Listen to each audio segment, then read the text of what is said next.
Hi everyone, good evening. I'm very excited to be here today to host this masterclass that we've been planning actually since last year. So the masterclass is called From Demo to Release, Unveiling the Next Steps in Your Music Journey. And the idea behind that is that, when we do create together year after year, and last year I did it, I think the whole project for the first time for me. And there are a lot of things that I feel it's hard to understand for artists that are beginning, for artists that, never released with a label before. Hi everyone, hi Clement. and yeah, so I kind of, especially when it comes to contracting and the whole operations part, I felt like a lot of people had a lot of questions and felt like it could be a little bit complex. So since the last Create Together, we thought that for this one, we are going to host a masterclass trying to focus a little bit more on the business side of releasing with a label and trying to cover a lot of the things that I got the most questions from the artists from past editions. And then, yeah, what I thought is, for the artists that in the end did not release with us, maybe those are questions that they can use for other parts of their journeys and their careers. So yeah, this is what I'm gonna try to focus on. I'm gonna make quite an overview of the whole process of releasing with a label, and I'm gonna try to give you the most tips that I can, and yeah, everything that I can, in terms of practical things that you can use in your career. A lot of those things are very complex. I'm not gonna like super dig into them, but I'm gonna give you an overview. And then what I thought is, if you want any extra materials, any articles, anything else you want to read, we can definitely provide you with that. So this is what I'm gonna go for. Let's do this. Oh, hi Nas, how are you? Okay, so first of all, I wanted to tell you a little bit about myself. And yeah, why do I qualify to be telling you all about this? But well, I'm Bitbird's label manager. My name is Clara.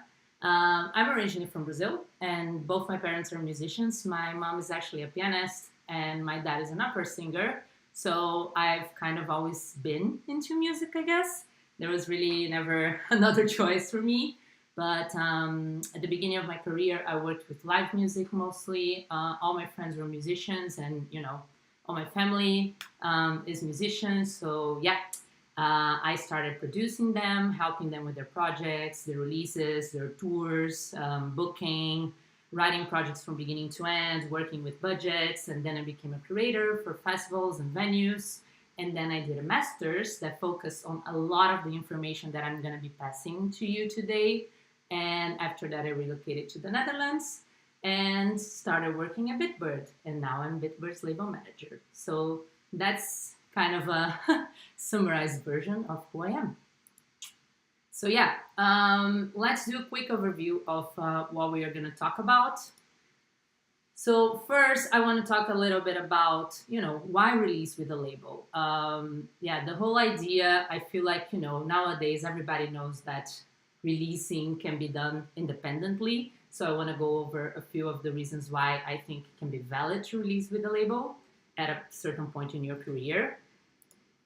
Then, yeah, someone just talked about this on the chat. So I'm going to talk a little bit about how to pitch your music, your demo to labels, to the label of your dreams.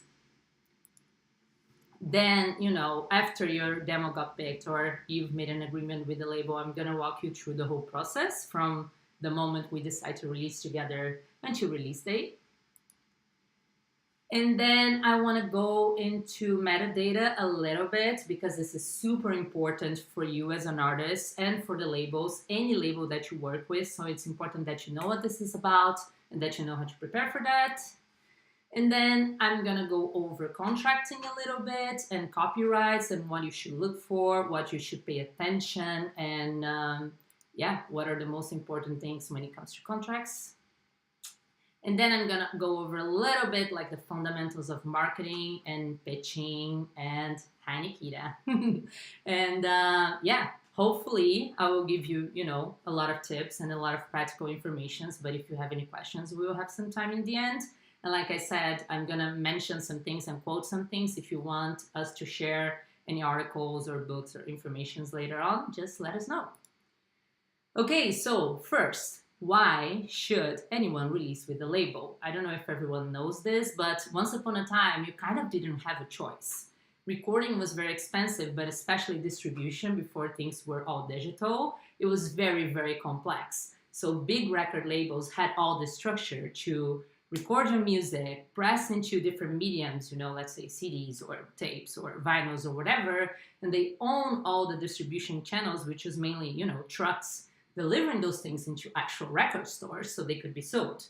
Of course, when recording in your computer becomes much more accessible and distribution becomes digital, then solutions for people that want to release independently become much more accessible as well. So, yeah. So then I'm trying to read the chat and do this. It's very difficult. But anyways, I'm going to focus. Otherwise, it's even harder. So nowadays, when you can release independently, you can record independently. Why should you release with a label? Of course, if you ask me, I'm a little bit biased because I think I work for an amazing label for you to release with. We're very focused on the artist. We're very artist friendly. But I'm going to try and make an overview. But, when you think about labels, there are different types and different sizes of labels, of course. So there are labels like us, like Bitbird. We are a truly independent label.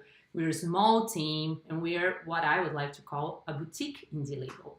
And then you have labels that are bigger than Bitbird, and there are independent labels that are owned by a major label, like Spinning Records. And then you have the major label itself. But then what do I mean when I say indie label and I say major label? So, they're basically, when I say indie, I mean not backed by, not a major label actually. So the independent labels are not the majors. And what are the majors?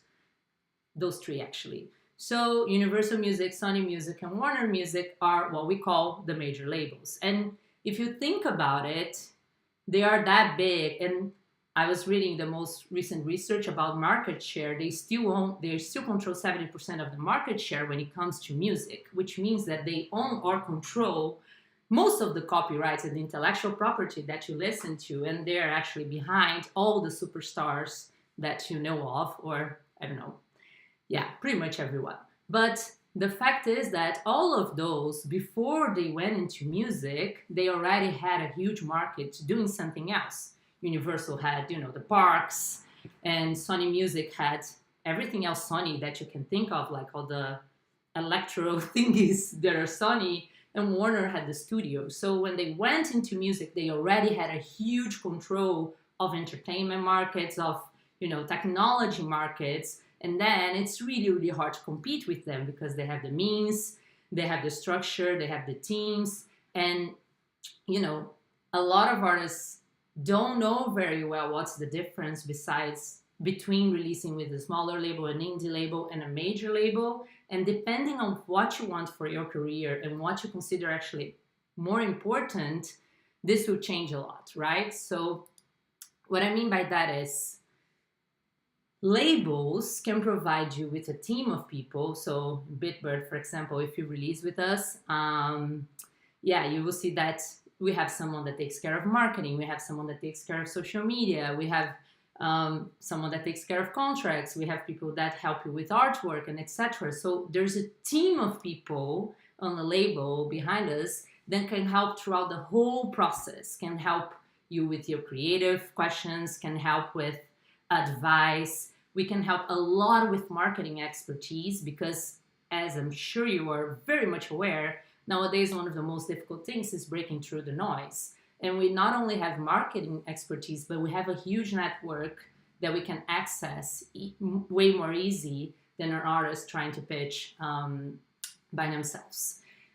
We also have some market expertise, not only marketing, but also about the industry and about other connections that we can tap into. In addition to that, we work very hard to protecting your intellectual property and making sure your music is not being stolen or used in any way without you and us, of course, making money out of it. And that is another big part of our job. But, of course, we cannot forget the labels such as Bitbird and many others, we also have our own fans and our own community, and you're all a great example of that because, where I'm based, it's Friday at 9, and you're watching this, which proves that we have a really good community.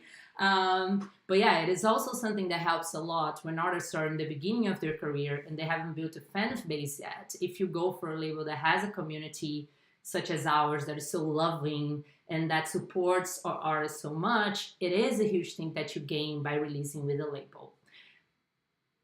The main difference, I would say, between, an indie label and a boutique label like Bird and a major label kind of comes down to your creative freedom that you get. So this is a big thing for us, and it is a big thing for Torvald, it is a big thing for Sander. It is the whole point of having Bitbird is to give you the creative freedom to do what you want. So if those goals align, if we love the music, we're going to give you the creative freedom to do what you want in terms of music, in terms of art, in terms of visual. We don't want to be meddling into that. And you have a very personalized treatment. I've had meetings with artists that had released with other labels before, which I'm not going to name. But that said to me, this is the very first time anyone in the label from a label has taken a meeting with me. I've never spoken to anyone before. I was never asked what I wanted to do. I was never given a chance to actually, choose anything. So yeah, this is something that we provide and smaller labels provide, which is very, very unique. And you have the power to decide. You have the power to decide, we're not going to tie you in a huge long contract in which you can't do anything else. You have the power to decide what to do with your career, and how to release your music and release the music you believe in. Someone is asking, is Sanholo the founder of Bitbird? Yes, he is, indeed. Someone else said, I couldn't find a way to contact the label and send demos. We'll get into that very soon. Okay, so moving on, let's go into, in the end, if it makes sense for you, wait, I'm gonna go back to my previous point then. So you should release with a label if you feel that there's a moment in your career in which you can benefit from this network that we can provide, from the expertise from the market that we can provide, from the community that we can provide. And by we, I'm not saying just Bitbird, but labels as a whole. And this will help your career in that moment. I still think there's a lot of value in that. And there's a lot we can teach artists in difference, and we can bring into artists in different stages of their career. So I definitely think there's still a lot of value in releasing with labels. You just have to pick very wisely and know what you are signing up for. Then moving on, let's talk about how you can pitch your music to the label, which is indeed a question that labels get a lot and we get a lot. So I'm considering here that you as an artist has decided that you've created, a body of work or a single that is very special and that you think that this is the moment that you should pitch to labels. And I wanted to give you some practical tips of what you can do. So let's start with the things that you should do, and then we're going to go into the things that you should avoid. So my first tip would be to try and find out who the A&R of the label is. Something's popping up. Okay. So you can find that out in different ways. You can go through LinkedIn, you can go through Instagram, you can try and find articles about the label and try to read about that. Some people give interviews, so sometimes it's easier or harder to find. So if you do choose LinkedIn is my method for finding people. Not everybody is there, but a lot of people are. Like you would think maybe in tiny labels, I don't know, but the majority of people that work in the music industry are in LinkedIn indeed. So one tip that I would like to give you is that if you're going for a bigger label and you want to contact someone, you will see that there are a lot of different positions and levels of A&Rs, for example. Don't try and go for the head of A&R. Try and go for like A&R coordinator or A&R manager, or sometimes even the A&R intern, because they will have more time, they're eager to find new music, and they will probably have more availability for you. Sometimes you don't find the A&R, so a good example that I have is that we recently released with Molly Otto our beloved Maliotto that also gave a masterclass here, she actually found me on LinkedIn and she wrote me like this beautiful message. It was very professional and everything about it really resonated with me. And, you know, I could not wait to release with her just by reading that message.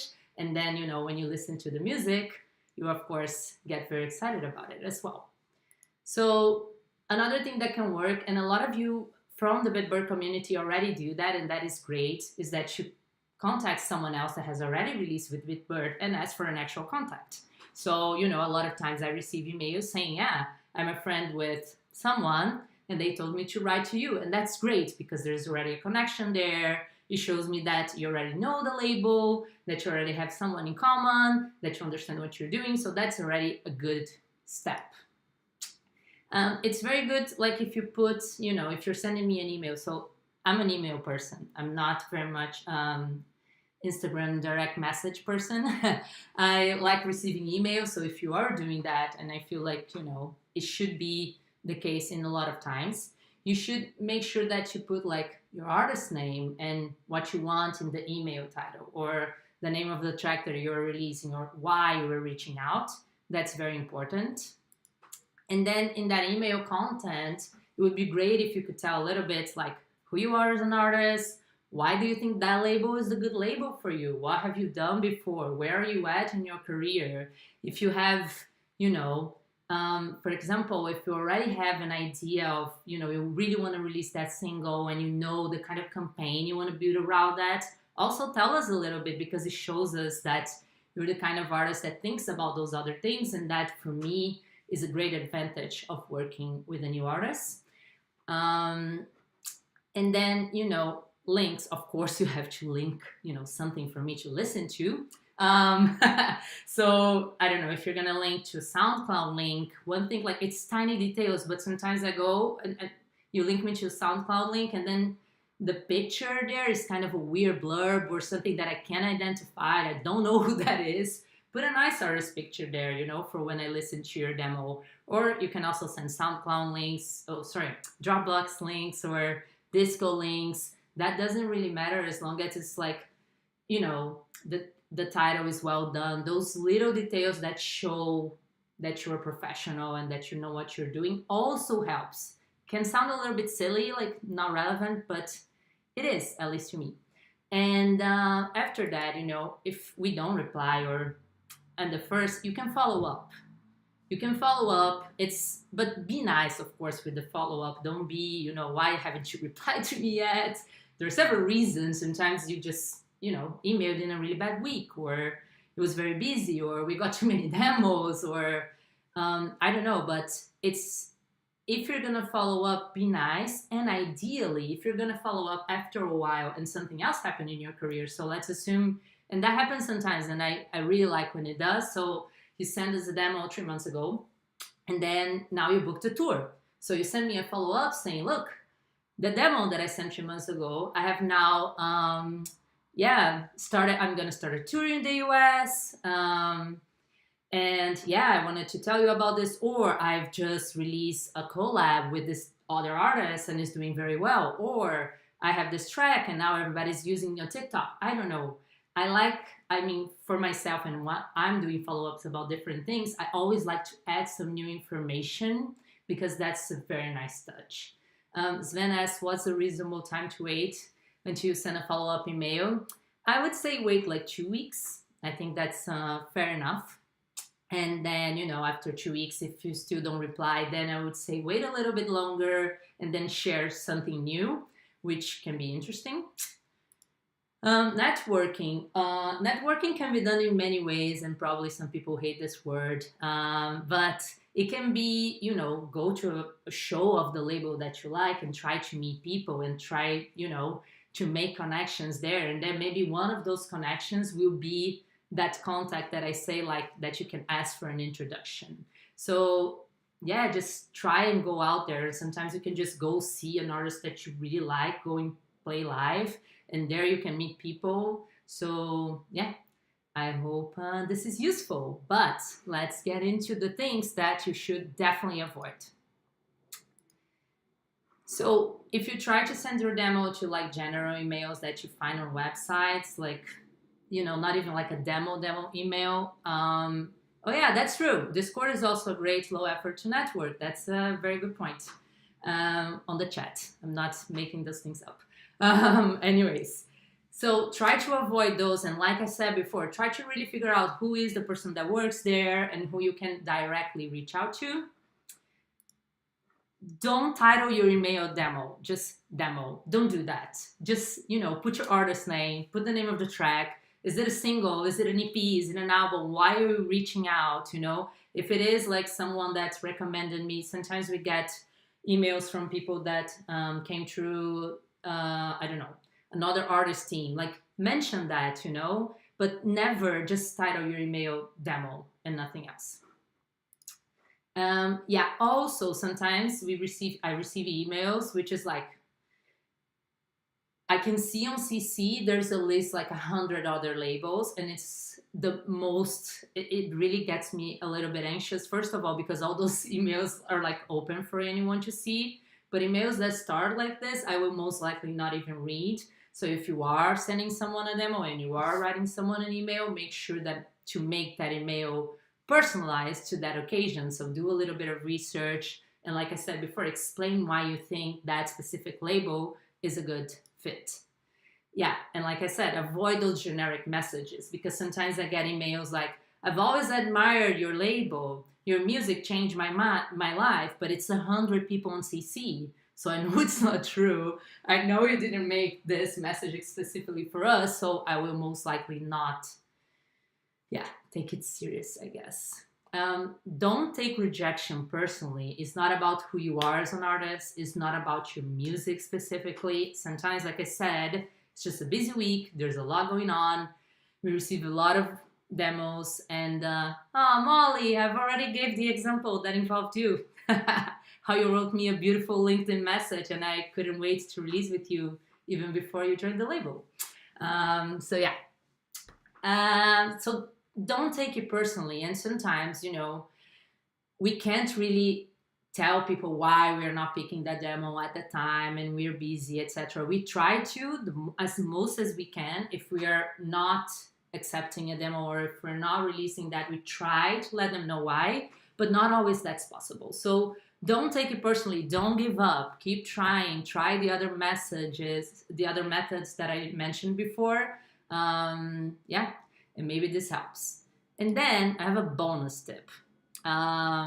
So if you're a beginner or a developing artist and you haven't had any label releases before, sometimes I receive like from a new artist, SoundCloud, or like a link with, I don't know, 25 demos. That's too much. It is more realistic that as a label, if we haven't released with you before and you don't have a lot of data that I can look at to understand how you perform and who you are as an artist, that we're not going to release like an album on the get-go. Like the first thing we're going to do is release an album. Not likely. Most likely is that we're going to start by releasing a single together. See how this goes, and then try another one, and then develop from that. So if you're reaching out to a label, try to avoid sending links with 25 demos, because I will most likely not listen to all of them right away. It will take a while. I'll think, okay, maybe I'll do this later, blah, blah, blah. So if you really want to be effective with how you pitch and how you're emailing people, you should like choose 2 or 3 songs that are like your ultimate favorites. You're very sure they're good. You're very sure they're right. You kind of have an idea of the concept that you want to go for behind the song. Go for those ones. Like start with those 3. And then if you get interest from the label, you can say, well, actually I have a lot of other demos. I'm thinking of maybe releasing an album soon. Maybe we can talk about that. And we can see how the relationship goes. And then we can move forward with that.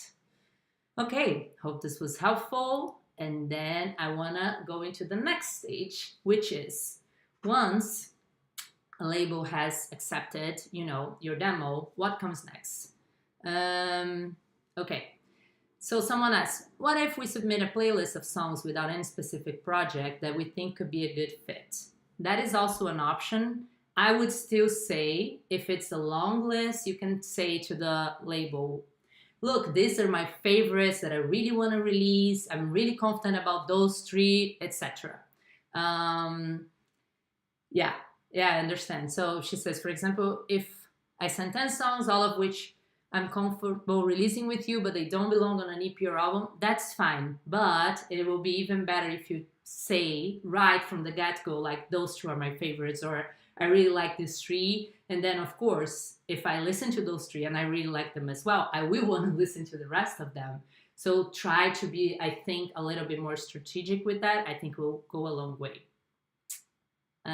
Okay, so let's assume that we've picked a song and we really want to release that. So what comes next? Well, I organize this not exactly chronologically, but how I think it should make sense. So let's start with, we find a date. This date, I wanted to say a few things that happened in the past so you can avoid as well and think about before you contact with the label. So for example, we find a date we are excited about. This is the first time we are releasing together, and then I learn midway through the campaign that this artist is also releasing something 2 weeks after my release. This is something that you should definitely try to avoid. For us, the ideal is that we have 4 weeks in between your last release and your next release, so we have time to work that campaign, we have time to really develop that, and we have we can focus the attention on that. If you don't mention that you have other releases and we discover this halfway through, it is a very annoying situation. Good dates, for example, if you can suggest, is like, oh, you have a concert around that date, or you have something else going on, like an article is going to come out about you or something else. Those are good dates to pick. If there's something else that we can talk about, especially in our pitch, which I will get to later on. After that, together with that, we're going to talk about contracting. I'm going to get more into contracting later, but what it's important for you to know is that at Big we always contract everything, right? But you always have to make sure that you have that with other labels. It's very important that you have this document and that you keep it safe somewhere that you can find for the duration of the term. But I'll get more into that later. I just wanted to say it is very important that you have a contract, not only with the label, but with a manager. Like, I feel like a lot of artists start working with managers and don't have anything written anywhere, and then it can bring you a lot of problems in the short term, not even long term, but in the short term. So always have a document that establishes what that is, what that partnership is, what the deal is, that you can use in case you need that. Okay, after that, we will collect all the assets. So music assets, at Bitbird, we ask for a bunch of different music assets and different formats. And we ask for those because we can use for different opportunities. So for example, we also pitch the tracks that we get for sync opportunities. And a lot of times for that, we need instrumentals or just the a cappella or just the stems.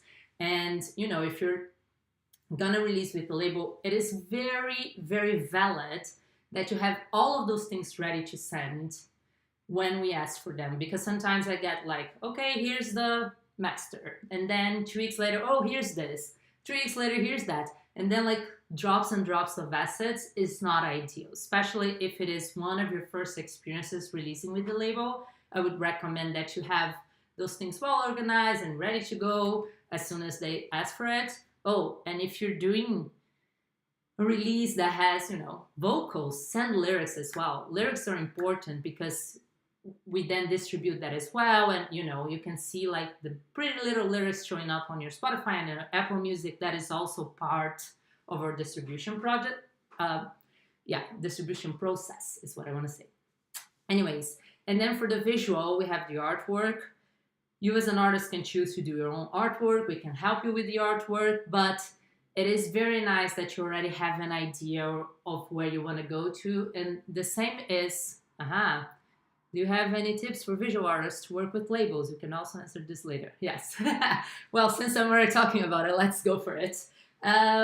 So I think if you are a visual artist that want to work with label, it's good that you specialize in the assets that that we use the most. So like, I don't know, You know that most labels are going to need an artwork in certain formats. We are probably going to need some assets to, tease the music, assets to promote the music on release day, YouTube visualizers, short form content. So if you already have, I would say for me, would be helpful as a label manager. If you have some sort of like packages that you tell me, I can do all of those formats for X amount of money, or I can do only animations for X amount of money, or I can do only the visualizer for X amount of money, and you can create a document that you can send, that already explain, and then you can also add previous works that you did.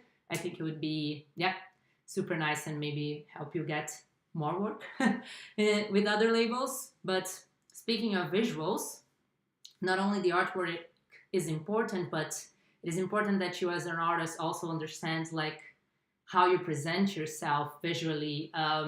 So Nas, that is also here, he's super concerned about that, like how his visuals are gonna look, how his image is gonna be, how he presents himself.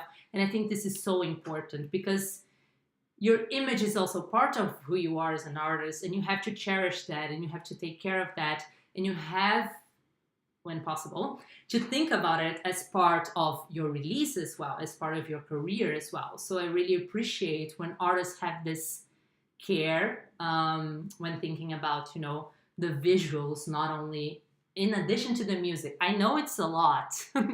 I know for a fact. I'm not saying like this is easy, but it is important. So I need to mention.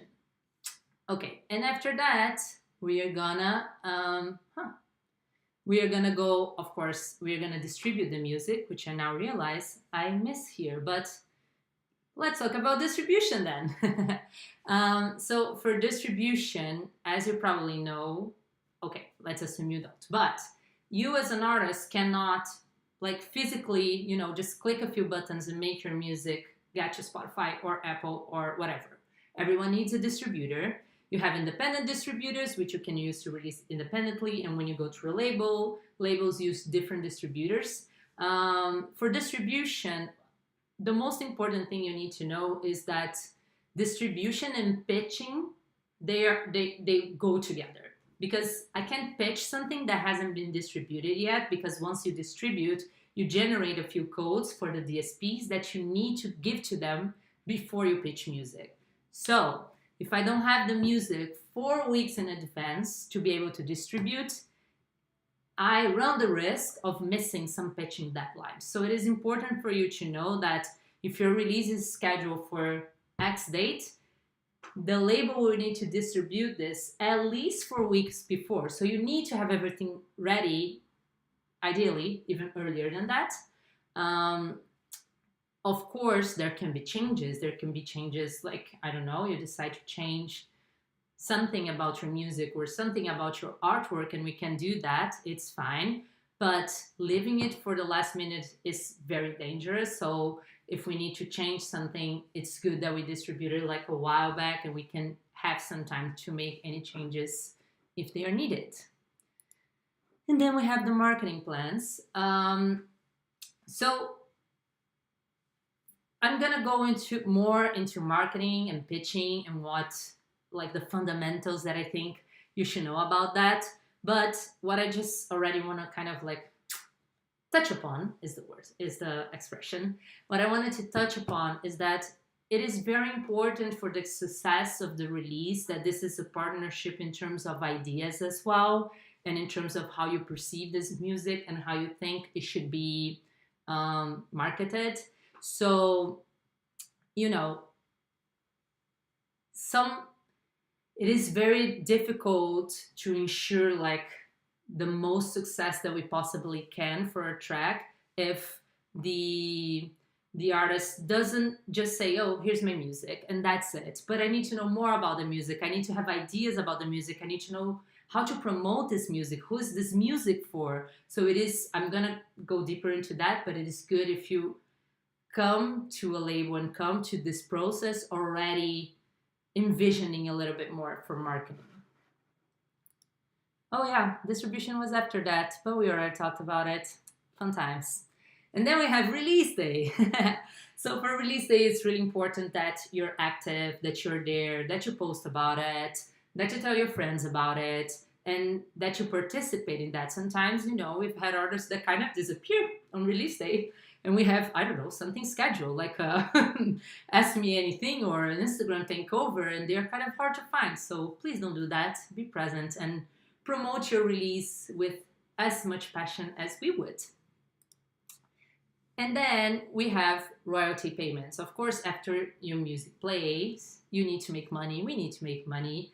The money made out of streaming is called royalties. The money made out of music played digitally is called royalties.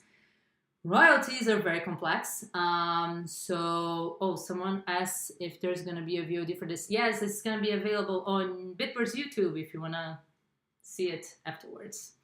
Okay, so royalty statements, yes. So as soon as your music starts making money, you're going to start receiving royalty statements from any label you work with.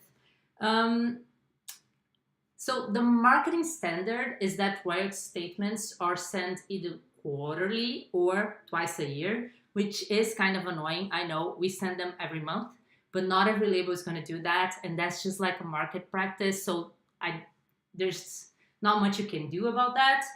What I thought would be nice is maybe that I can show you like a dummy royalty statement so you see a little bit of how it looks, which is this. Okay, looks tiny, but the main thing that I wanted to talk to you about is that the royalty statement is going to show you exactly how much royalties you generated on different platforms. It's going to focus on the big ones, and then everything else is going to go on the others, just because, otherwise this would be a gigantic list. And then you're going to see the breakdowns, of course, between streaming, digital, downloads. You're going to see the top territories. This statement from this platform that we work with has a lot of information. Not necessarily all platforms are going to have that, but they are going to have like the overall numbers of how much money you've made. And we also have like additional costs. So for example, if you got an advance of some sort or a marketing expense that we agreed we were going to divide, this is also going to be detailed on your royalty statement. So always read through it and pay attention and ask questions if there's something you don't understand. Okay, I'm gonna move on then to my favorite part because I'm a big nerd. So metadata. Metadata is really, really important. So metadata actually means like data about our data, but music metadata means all the relevant information about that music file that you're gonna send us, and then we're gonna distribute. So when you send a music file, there's no metadata embedded into it, but when we distribute it, there's a process that goes on there through this thing called DDAX. If you want, you can search it. And then, the metadata goes together with the music now. So I wanted to kind of go over, so what is metadata? Because, for example, at Bitbird, if you release with us, I'm going to send you a metadata form, and I'm going to ask you a bunch of questions that you need to answer in order for me to distribute this properly.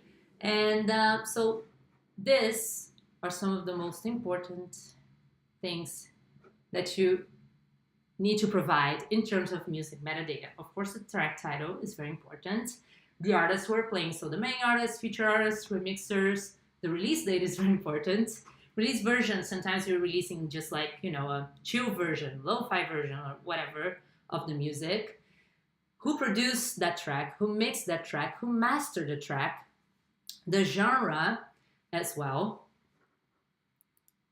Other than that, we also need to know the year of recording, the country of recording, all the artists who perform in the music, because of course, sometimes you have a main artist, but you have someone that just, participated in the recording, but is not gonna have his name in the title of anything or as part of the main artist of the track, but is also a performer in the track. As a performer, is entitled to some shares in the recording. We're going to talk a little bit more about that later as well. But we need to know all of that before we distribute the track. And I'm letting you know about this already so you can also organize properly in case you ever need to share this kind of information with the label. We also need to know who wrote the track, who are the composers, their respective publishers, and their respective PROs, and yeah, the shares of those people who wrote that. So, you know, the publishing shares, as we call, but I'll get more into that later as well. I hope visual artists will also be included at some point in metadata, but that would be super nice, actually. Yes. We should tell someone that. I just don't know who to tell. But, you know, the reason why, for example, in the platform that we distribute with, there isn't actually like a tag of artwork creators. So that wouldn't be possible right now. But indeed, it would be awesome. I totally agree. And then two of the most important pieces of metadata for your music is the ISRC, which is the International Standard Recording Code, and the UPC. So quick note about those things. Normalize putting visual artists in the SoundCloud. Well, that everyone can do. You are correct. Putting visual artists in the SoundCloud description. So ISRCs and UPC. So the ISRC is the identifier of each asset, musical asset, inside of musical product. So if you're talking about a single, the music product has one music asset, which is a single. But if you're talking about an EP, the music product can have 3, 4, or 5 music assets. And if you're talking about an album, let's say 10.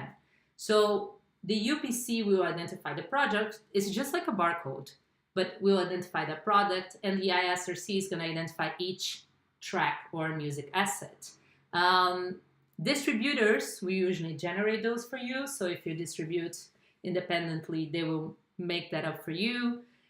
We at Bitbird have a list, we pick it up, we put it there, but those are very, very important because the ISRC is what you identify that release, that track with anywhere. So it's like universal, should only be attached to one track. So one thing that is important, let's assume that you release something as a single, it has an ISRC. If you release that same track inside of an album or an EP later, you should not make a new ISRC. It should be the same because the asset is the same.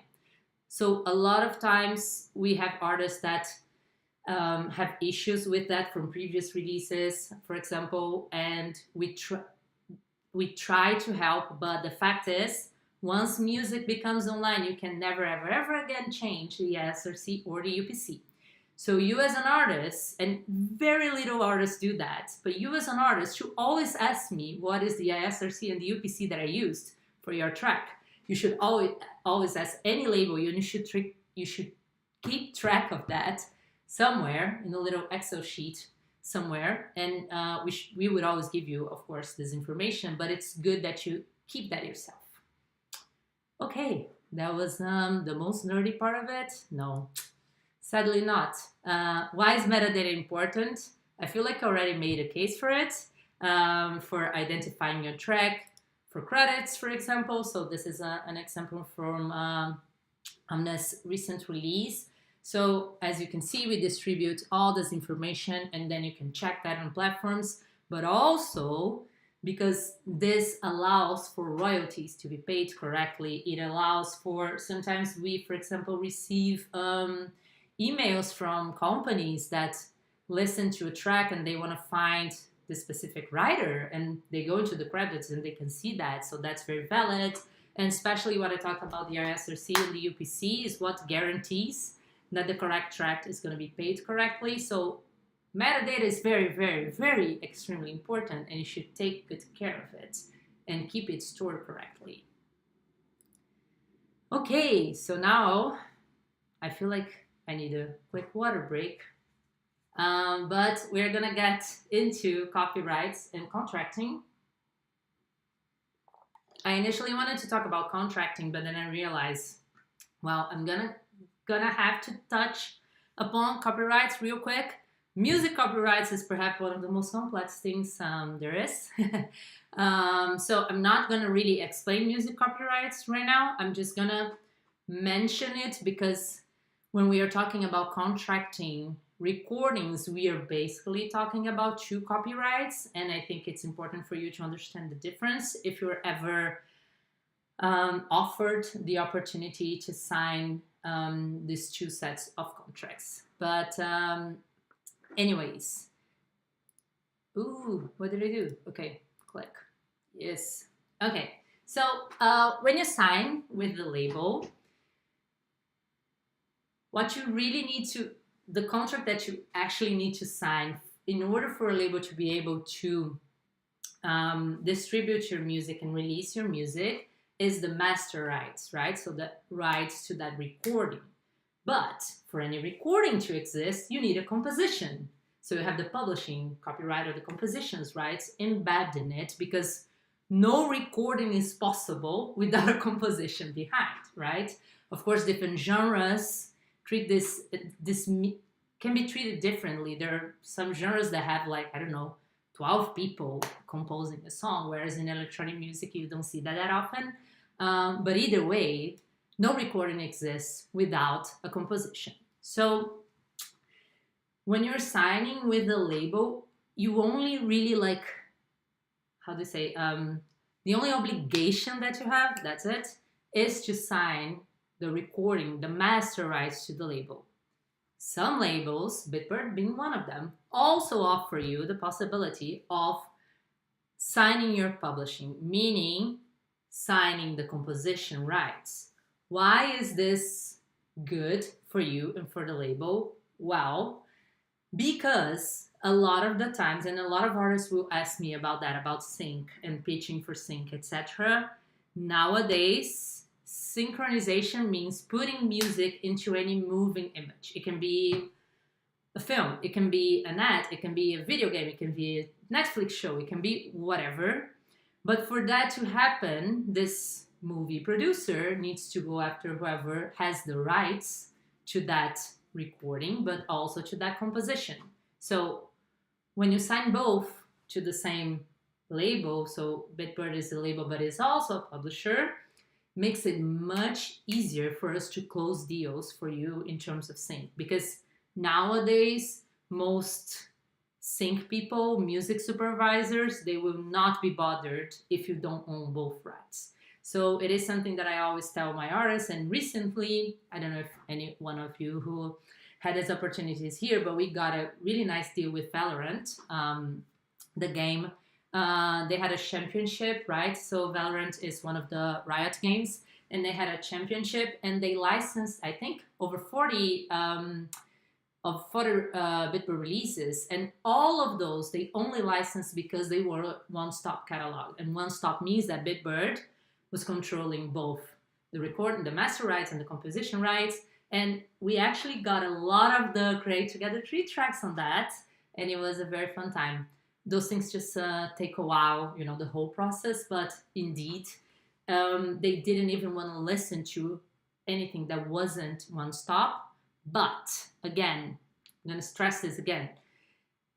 If you wrote your song, you're not forced to sign the composition rights, but at least in our case, I see a lot of benefits. It really depends on what the deal is. So, speaking of deals, there are many types of deals, but I'm going to touch upon the main pillars.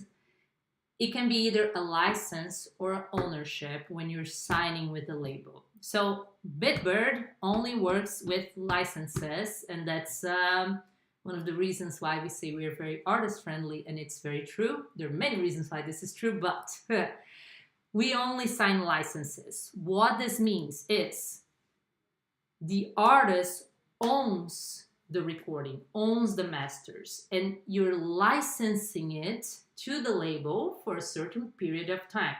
So you're the owner of your music forever and ever, and we are gonna work with it and license it for a period of time.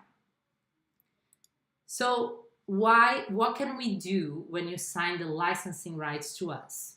Everything that is actually necessary for us to do, which is we can exploit the recordings, and by exploit I mean distribute, make sure it reaches the most people possible, and we make royalties out of it. We can grant sync licenses, which is literally the example I just gave.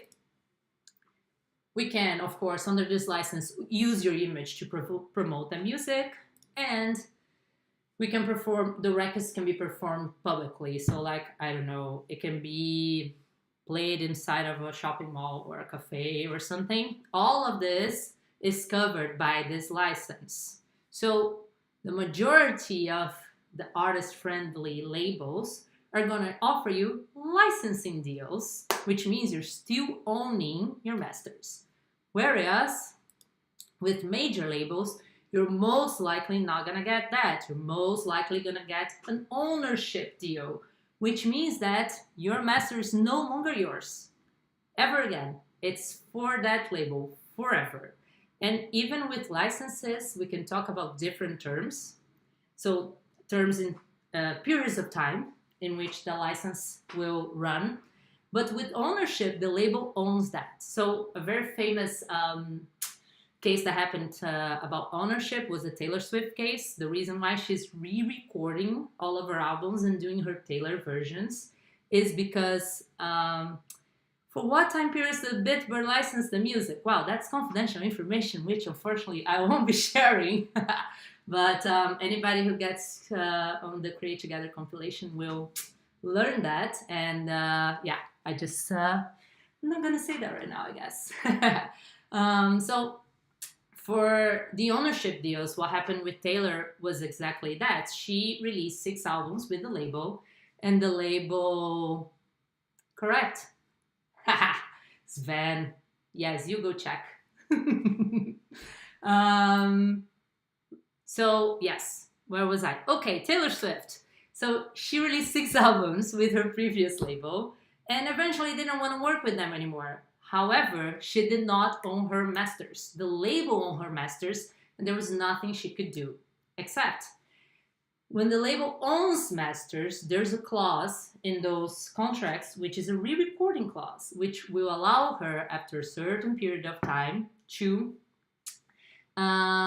re-record that again. So create new masters, right? She can create new masters and then release them again. So this is exactly what she's doing, because she wasn't allowed to own her masters, and she offered to buy them back from the label. They said no. So she said, well, I will wait for a certain time and I will just re-record everything. I will release again and I will make much more money, which is indeed what she accomplished. And I love watch her doing that. But that's the thing about ownership, you know, the masters were never her until she re-recorded. Okay. How are remixes handled on Bitbird? Since I feel like there'd be an ownership to the original artist, you are correct, but really depends on each deal and what we can offer the remixer, if it is like shares, if it is fees. So remixes are handled in very different ways. But yeah, whenever there is a remix is a derivative work, so the original artist will always still be part of the new creation, no matter what, in one way or another. Okay, this is very complex, so I can't really get into this because it's already been 15 minutes, but I'm happy to share further information about this or links where you can learn more about remixes or copyrights or whatever. Okay, moving on. So I made a quick list of important things you should check on any contract with any label. Cool. So I'll share links later then, if someone reminds me. Maybe Isabella can remind me.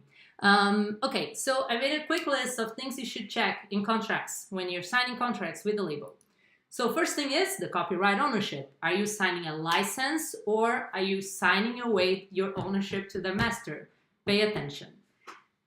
Really read this through. In our contract, this is stated very clearly, like I showed you before. It says that we are licensing and not owning anything. Second thing you should read is the release commitment, because Bitbird license titles. So you're releasing with us one thing, we are gonna write a contract and a license about that one thing. You're releasing with us a whole album, so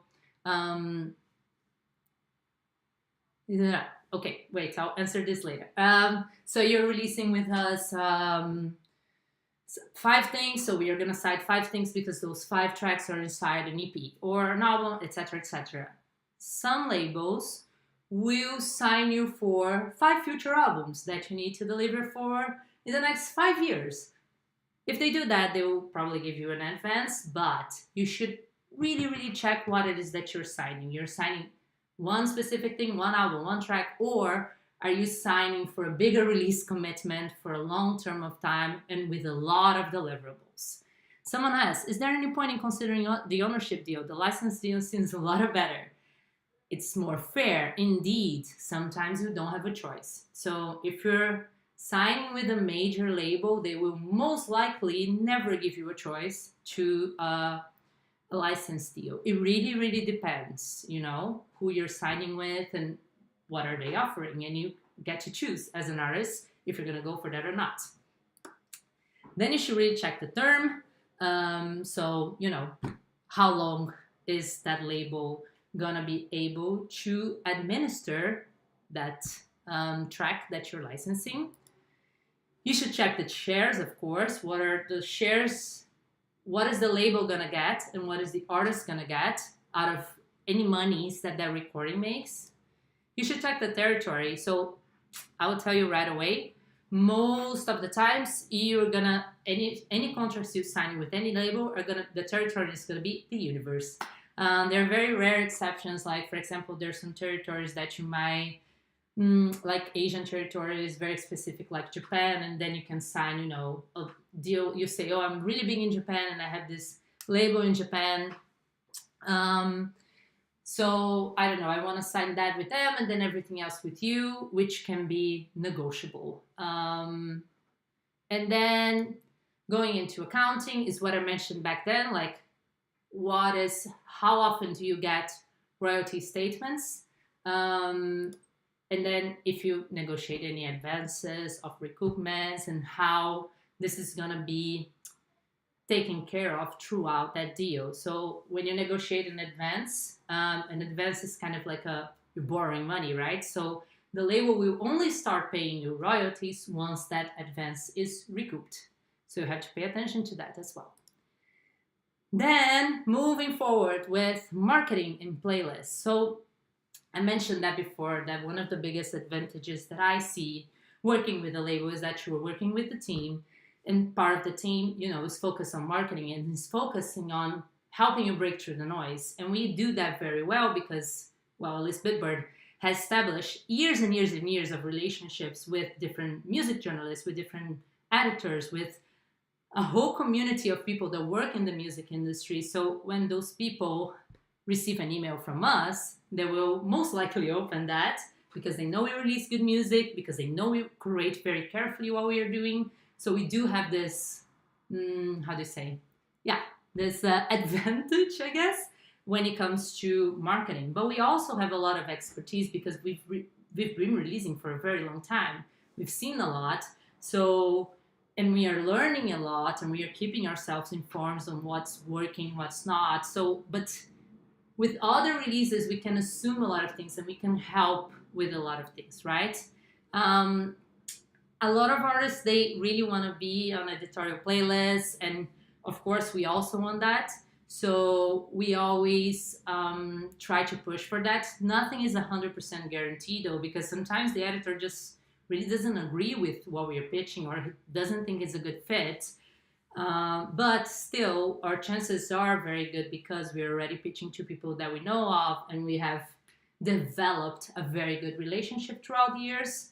But one thing that really helps our partnership is when the artists have a concept behind what they're releasing, and they already come to us with a really good idea for what to do in their release. So I picked up, 3 examples that you can see there. One of them indeed is Darby.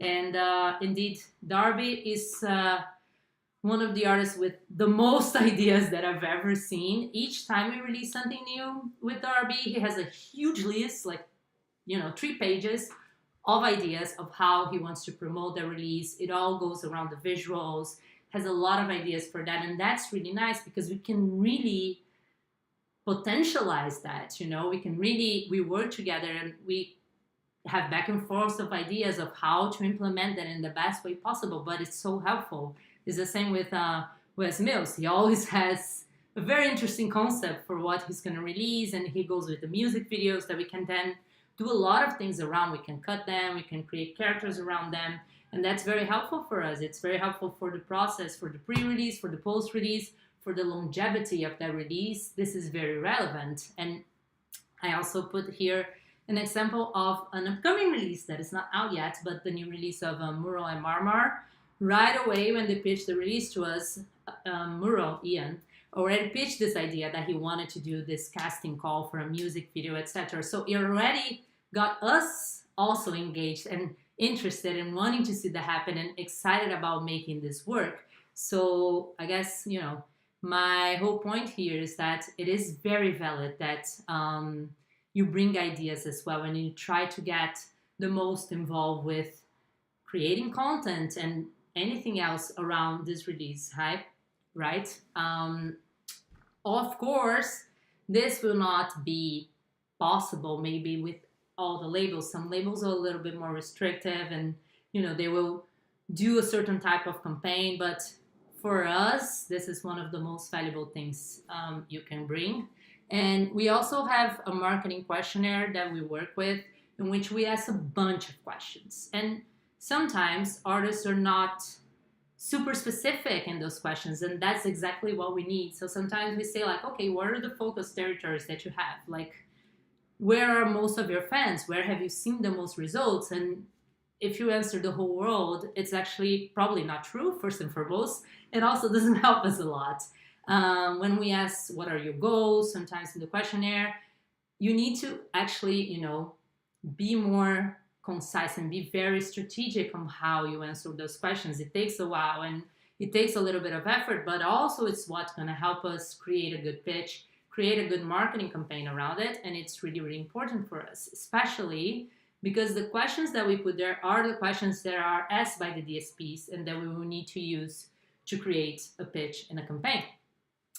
So when we have all these informations, then we can create, the pitch that is going to be sent to the DSPs. And I thought I would go over real quick of what this pitch should have, because if, for example, you are not releasing with Bitbird, we always write the pitch for the artist. We always pitch that directly to all the DSPs and to all music editors that we think are relevant for the release. But if you're releasing independently and you want, for example, to pitch on your Spotify for Artists and your independent distributor is not doing that, I decided to make a little list of the things that you should add to a pitch and what a pitch needs to have. So first thing is, pitches need to be 500 characters, not a single line more. You can try, it just won't fit. They will erase it, so don't do it. It's good that you mention where you're based or where you're from.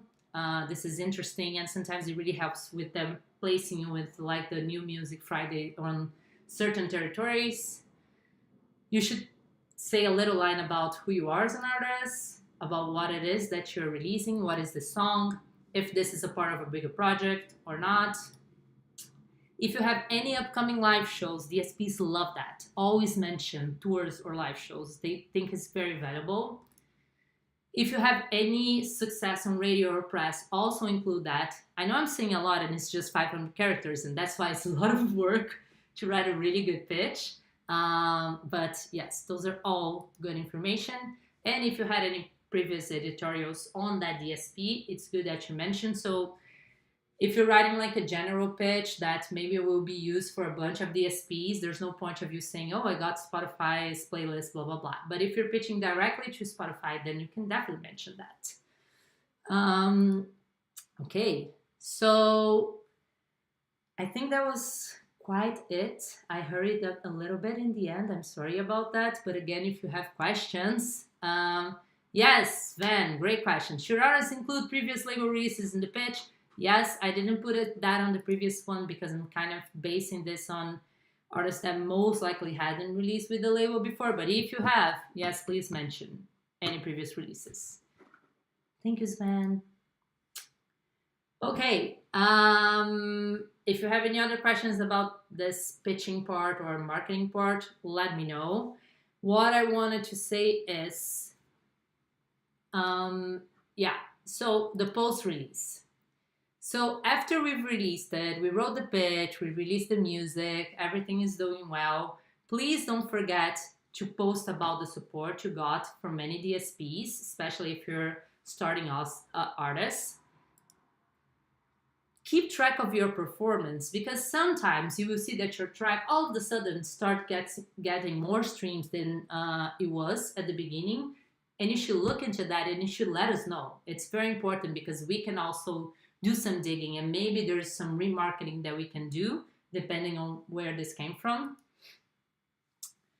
Keep promoting your release, after release day. Don't just post once and then disappear. Keep trying to make content about that. Keep trying to speak about that. Keep trying to engage people with you and your music. And if there's anything else that happens related to their release, like, oh my God, I heard that it's gonna be picked up on the radio, or oh my God, someone wants to write an article about this, let the label know, because we can also post about this. We can use this sometimes to repeat it or to do more marketing around it. So don't forget about what comes after your release.